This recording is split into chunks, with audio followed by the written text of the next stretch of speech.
Hey guys, happy Wine Wednesday, happy evening to everybody, I think, or afternoon, wherever you are, morning maybe. I'm Sunny Gandera, as you know. If you're tuning into my profile, we are friends. I'm going to try to see if I can actually share this video. I don't see it coming up here, so let me just try again. Maybe I'm on the wrong page, but give me a minute. Oh, here we go. So let me see if I can actually share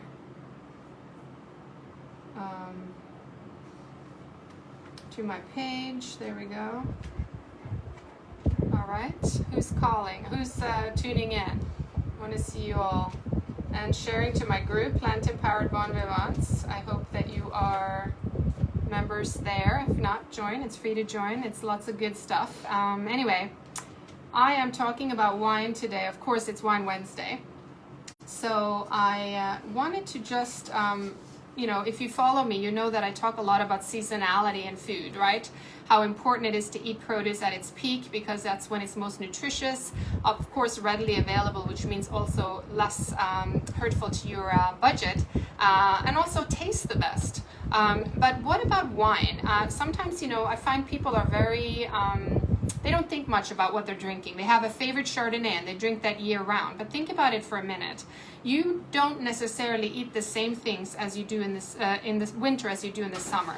So perhaps you are eating lots of salads in the summer, but do you really feel like a cold salad when it's minus 20 out or depending on where you live? You want a hearty, warm stew.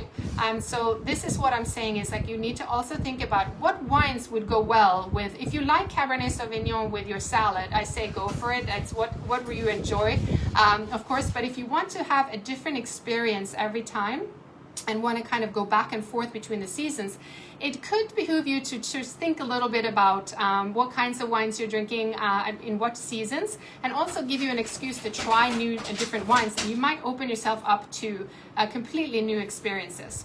So I'm going to just actually go and let my dog out because he's, of course, causing havoc here.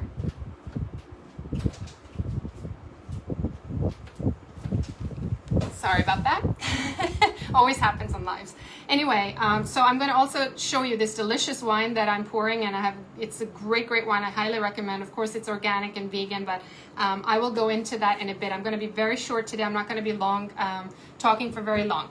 So, in terms of course, I'm going to start with summer because we are all still in summer. Of course, this was spurred by the thing we're just done with Labor Day, and of course, we're going into fall, and fall is my favorite season. And so I thought, why not talk about seasons when it comes to wine too? So in the summer, it's hot out, depending on where you live again, but typically we want these crisp, refreshing white wines. Also wines that kind of keep us hydrated. You don't want something that's going to really dehydrate you.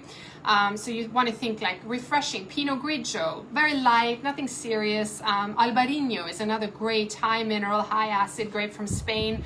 Chacolí is another really fun, little spritzy, light, low alcohol wine, white from Spain.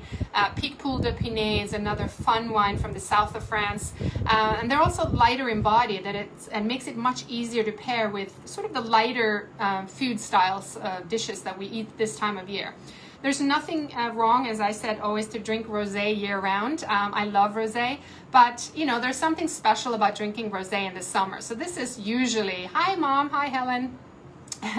This is usually when you want to drink rosé, right? There's nothing more that screams summer more than a Provençal rosé sitting on the beach or on the porch in the afternoon, right? It's something special about that. So of course rosés are also super food friendly to all the foods that you're going to eat in the summertime, like lots of picnic foods, salads, sandwiches, barbecue, and so forth. So for reds, we might look at lighter bodied, lighter in color wines, chillable reds, lower alcohol reds, not a lot of tannin, what dries out the mouth, right? And more higher acid because you want it to be, hi Mom, thanks for watching. You want it to be refreshing, you want it to be quaffable. So you might want to go for a grape called Gamay, which you find a lot in Beaujolais region in Burgundy, south of Burgundy in France, or in the Loire Valley. You want to maybe go to a light Pinot Noir. Frappato from Sicily is a really delicious chillable red, as well as Schiava from the north of Italy in Alto Adige. You might look to some lighter Cab Francs and Grulot from Loire Valley as well. And Zweigelt is another one from Austria that many people think looks scary, but it's a delicious, juicy red. Also, you can put some chill on. And another one is Mencia from Spain. So you have so many varieties of chillable, delicious summer reds if you are a red kind of person and you don't want to sort of go and steer away from that. Now, of course, now we're going into fall. Again, my favorite season. You have these mornings that are getting cooler, the evenings are getting cooler, days are getting shorter, and we might start to go towards more red-bodied, maybe medium-bodied reds, and move away from those lighter whites. So reds with a little bit of spice. Think Merlot, Barbera d'Alba, for instance, very easy drinking, Montepulciano, or perhaps slightly more body on a Cab Franc or Pinot Noir, which also has some earthiness to it, and they'll pair really well with all the mushroom dishes you might find this time of year and the root vegetables that are starting to come in. So you see, again, we start to sort of think about what's on our plate, what should be in our glass, right?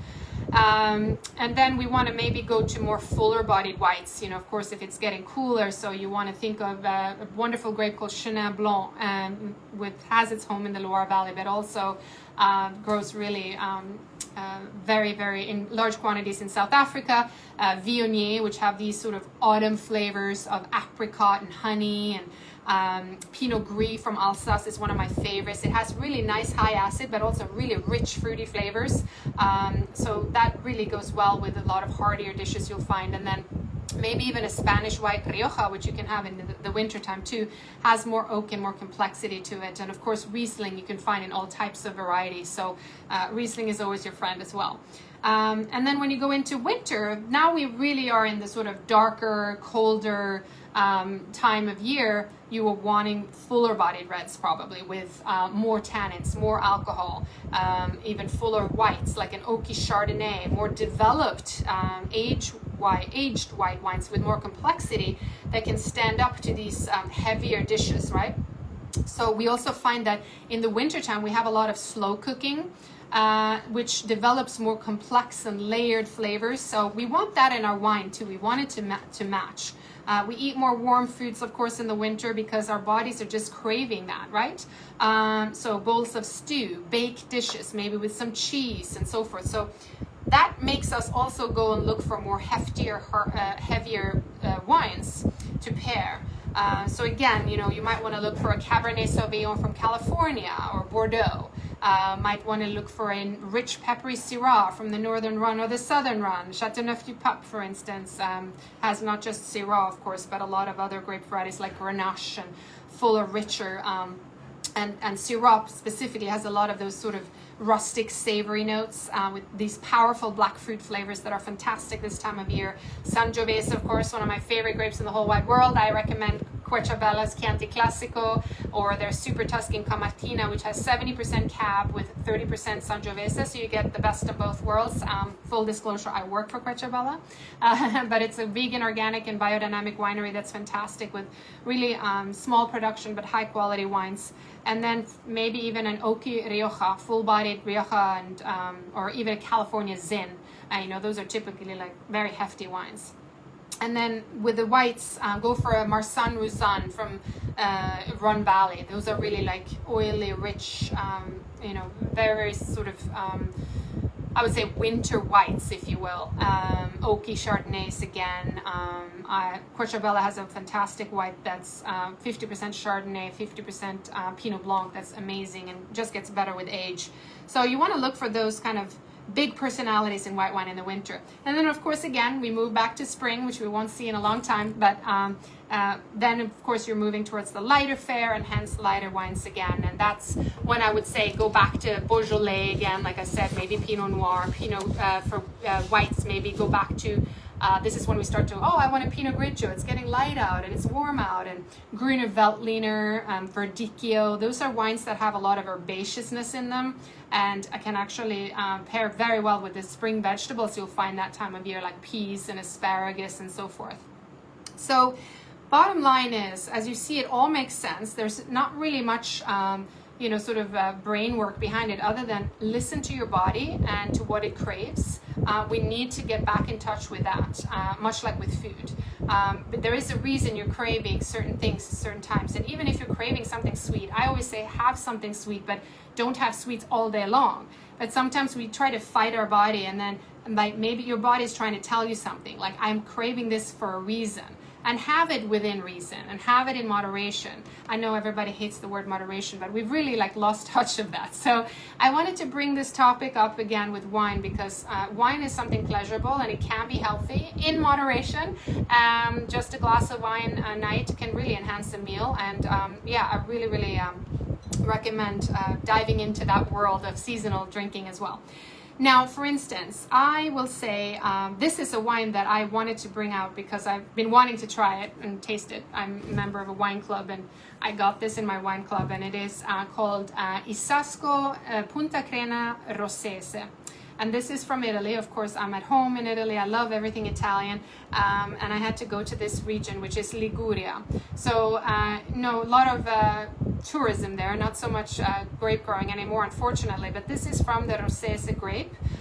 It's a mildly aromatic grape that is local to Liguria. Well, that is to say, some people think it comes from the south of France in the Provence area, where the grape is known as Tiburon, which is also a beautiful grape.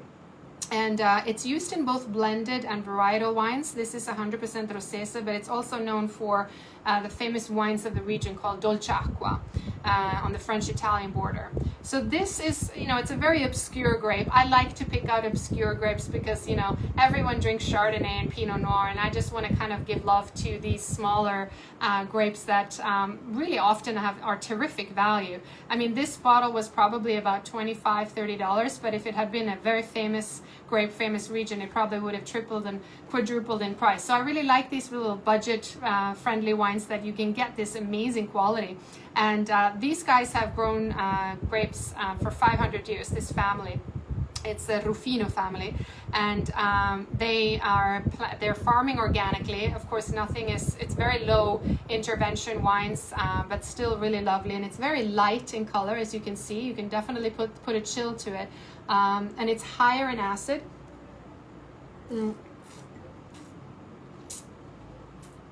Really just quaffable wine. Like, it's, I don't know how much alcohol, 12.5%, which is fairly low.